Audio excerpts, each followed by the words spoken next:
Labadiena, jūsų žiniai, tiesioginė transliacija iš Jeruzalės. Jūsų eteryje aš, Sara, ir mano kolega Jošua, mes jums parodysime nepaprastą įvykį. Ką tik įvyko nepaprastas įvykis. Prieš tai aš norėčiau jums papasakoti, kad Jėzus Kristus, toks pranašas ar kažkoks asmuo, čia dalyvavo, veikė ir jisai turėjo pasekėjų. Dabar jisai išėjęs ir jo nebėra, bet sako, kad jisai prisikėlė. Pažiūrėkime į įvykius. Štai čia vyksta kažkas įvyko. Triukšmas, kažkokie uraganai įvyko. Žmonės susirinko. Pažiūrėkime, kas vyksta. Kažkokia moteris, drabužius, su drėgnais drabužiais. Ten kažkas kalbasi. Pareikime, paklauskime, kas įvyko Jeruzalėje. Labadiena. Sakykite, prašau, kas įvyko? Koks čia triukšmas? Ką jūs čia darote? Dėl tokia šlapia? Labadiena, aš pasikrikštijau. Aš atvažiavau, suprantat, su savo vyru iš Egipto. Ir čia mes girdėjom kažkokį, kas ten buvo, kažkoks triukšmas. Ir mes ten nubėgom. Atsiprašau, gal kokie teroristai? Gal užpuolė jūs? Mes irgi galvojom, bet paskui aš išgirdau savo kalbą. Buvo žmonės, žydai, jie nekalba mano kalba, bet jie pradėjo kalbėti apie išgelbėjimą. Ir aš patikėjau jais, nes tai buvo stebuklas. Ir dabar aš pasikrikštėjau. O sakykit, gal jie buvo girti? Ne, tikrai ne. Štai moteriškė pasikrikštė, sveikinu. Ačiū. Labą dieną. Taip, labadiena. Sakykit, prašau, kas jūs toks būsite? Aš Petras. O sakykit, kad papasakoti, kas čia įvyko, iš kur tas triukšmas ir kas įvyko šičia? Taip galėčiau. Taigi mes su Jėzaus mokiniai mes susirinkome ir mes šloviname jį ir staiga išsipildė Jėzaus išsakytas žodis, kuris sakė, kad jis atsiųs savo šventąją dvasią ir mes buvom pripildyti ją, Dievas atsiuntė savo šventąją dvasią. Atsiprašau, tai Jėzus Kristus buvo Dievas, jūs norite pasakyti?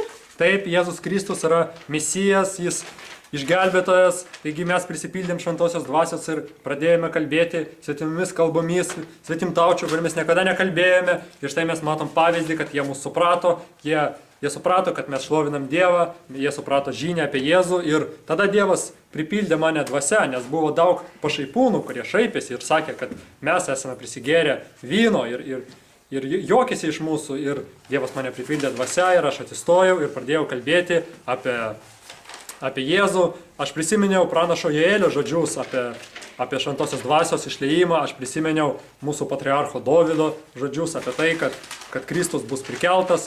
Ir mes žinome, kad Jėzus Kristus, jis buvo atiduotas nusidėjėlių rankas, jis buvo nukryžiuotas, bet paskui Dievas prikėlė jį savo šlovėje. Taigi dabar Jėzus Kristus yra danguje, Dievo tėvo dešinėje ir jis yra Kristus, jis yra tas Mesijas, kurio mes laukiame. Ir paskui žmonės priėjo prie manęs ir jie buvo iš tikro Dievo paleisti, jie klausė, ką mums daryti, ką mums veikti dabar. Ir aš pasakiau jiems tos žodžius, kad jiems reikia atsiversti, jiems reikia tikėti ir pasikrikštyti Jėzaus Kristaus vardu.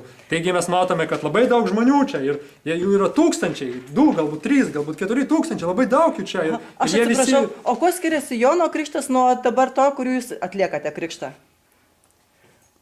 Nes Jonas Krikštytojas irgi šaukė krikštyti visus ir nardino į vandenį, o čia, kiek matau, čia kažkas yra su dvasiniais dalykais.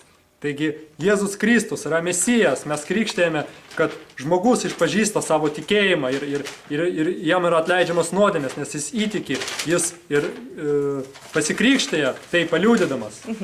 Supratau, ačiū Jums už interviu. Mes dar pasižiūrėkime, ten toliau kažkoks veiksmas vyksta. Pasižiūrėkime tos moteriškės. Labai nirtingai kalbasi. Tu pažiūrėk, aš Sakykite, prašau, kas įvyko? Kas vyksta? Kažkokios Mesijas. Apsimetėliai čia visi tik skelbėsi. Ką aš turiu tikėti? Apsigaudinėjo visus žmonės. Jėzus buvo Mesijas ir jis atėjo ir visi raštai. Ne Mesijas, apsimetinėjo visi. Čia neteisinga, čia neteisinga. Netikėkite, užrištos akys jų yra. O kodėl jūs netikite? Užrištos akys yra tiesiog apsimetėliai, nesąmonės prisigėrė visi, juk jie šnekėjo ir visi suprato. Prisigėrė, čia visi atvažiavo, atvyko ir čia kaip čia galima tikėti tokiais dalykais. O kodėl jūs tikite?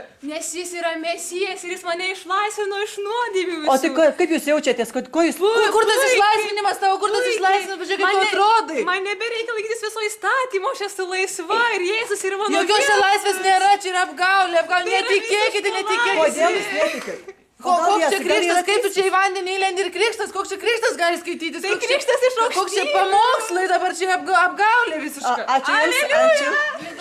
Ačiū Jums už interviu. Dar matau, Mes matėme šventosios dvasios krikštą ir tai buvo ne šiaip krikštas. Ir mes matėme, kad tai yra Dievo galybė apsireiškia mums žmonėms. Ačiū Jums. Mes matome, mes ką tik dalyvavome tiesioginę transliaciją. Matėme gyvai vykstantį tokius vaizdus, kurie kalba, kad Dievas atėjo į žemę. Jis apsireiškia.